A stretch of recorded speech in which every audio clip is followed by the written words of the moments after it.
Hello, and welcome to Under 1000. My name's Thomas Flower, and each episode I'll read you a new piece of flash fiction. All of the stories are 1000 words or less. Today, I'll be reading The Slow Breakdown. Please be aware that this episode takes place in a post-apocalyptic setting. So if that's likely to be stressful for you for obvious reasons, then you might want to skip this one.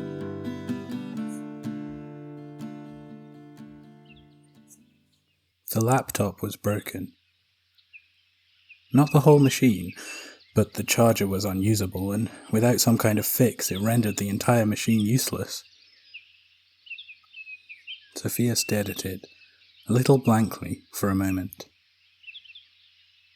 She knew she had suitable tools somewhere, perhaps buried in a box at the back of the shed, but would her fix work, and even if it did, was it worth repairing?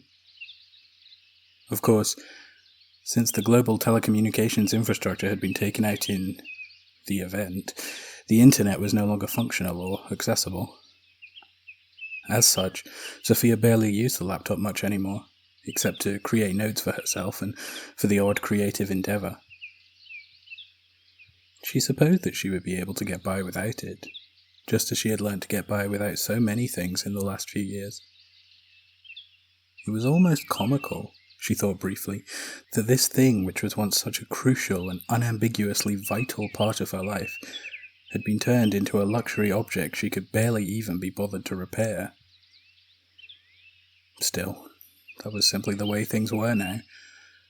What couldn't be eaten or traded were simply exciting novelties to be used during free time. Sophia wondered suddenly whether she might just give the machine to her next-door neighbour. It was worth almost nothing to her now, after all, but she knew that he might be interested in fixing it up and using it. Settling on her plan, she grabbed a pear from the bowl and headed out to the door. As she bit into it, she tried to remember how fortunate she was compared to so many others. Despite the event rendering so much of modern life only a distant memory, Sophia had still been able to grow a substantial amount of fruits and vegetables in her sizable garden, and to work with her neighbours to share food and other necessities. They had even taken to protecting each other from the raiding attacks which came their way from time to time. In the face of all that, she reminded herself, the minor annoyance of a broken, unrepairable object wasn't so bad. Sure, it sucked that something which would have once been so easy to mend was now lost to her, but she had had a better time of it than most, and she tried to keep that in mind. She did not lock the door on her way out. In fact, she could not.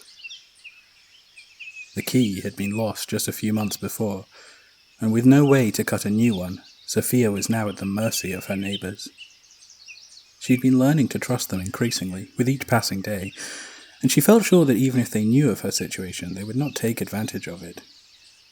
Still, she slammed the door firmly as she left, in a vain attempt to imply that she was clicking the lock into place. She walked leisurely from her door to the street. It was now barely recognisable as a road anymore, with grass and weeds sprouting in every crack and cranny available among the tarmac. And yet, despite this, Sophia still looked in both directions before crossing, unable to stop herself even after all this time. A moment later, she was knocking smartly on her neighbour's door.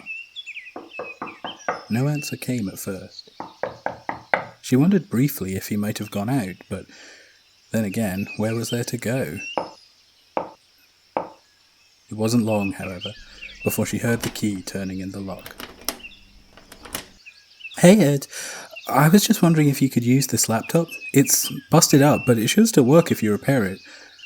I don't use it that often, so it hardly seems worth fixing up for me, but I thought you might want it." "Oh yeah, that'd be great, Sophia, thanks." "What's wrong with it?" The two stood on Ed's front porch, chatting and swapping updates for a few moments, before Sophia took her leave. Let me know if you get it up and running okay again, she shot as she crossed the street, secretly hoping that she might see the laptop working again soon.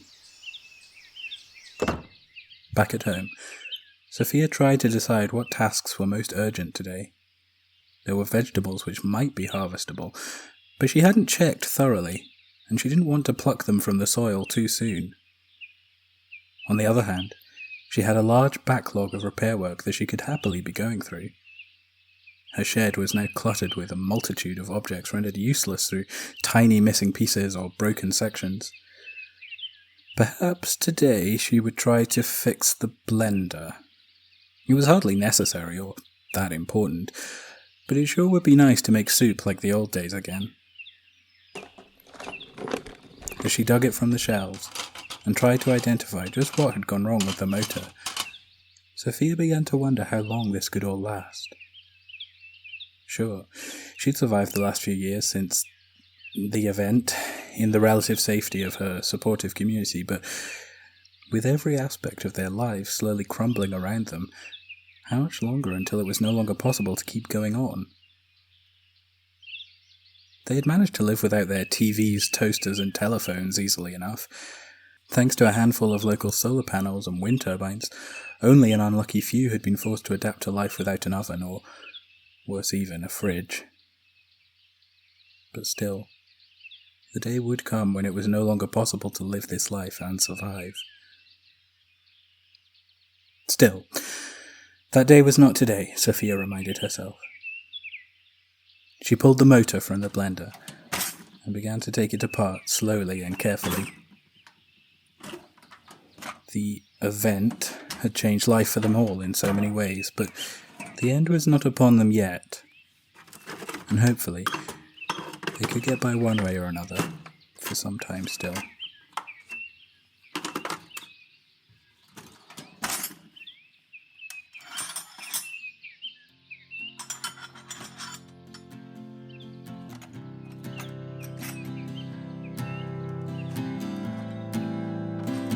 Thank you for listening to Under 1000. I'm your host, Thomas Flower.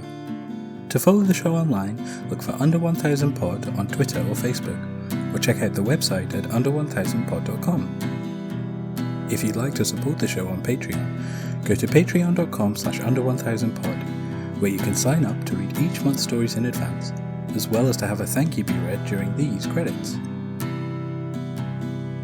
The theme music is an instrumental version of In Between Days by Nick Tate and the Sharks. To hear the full song and more from the same EP, go to Nick Tate, NICTATE, and thesharks.bandcamp.com, or search for them on your favourite streaming platform. I hope you enjoyed this episode, and that you'll join me again next time for some more super short fiction.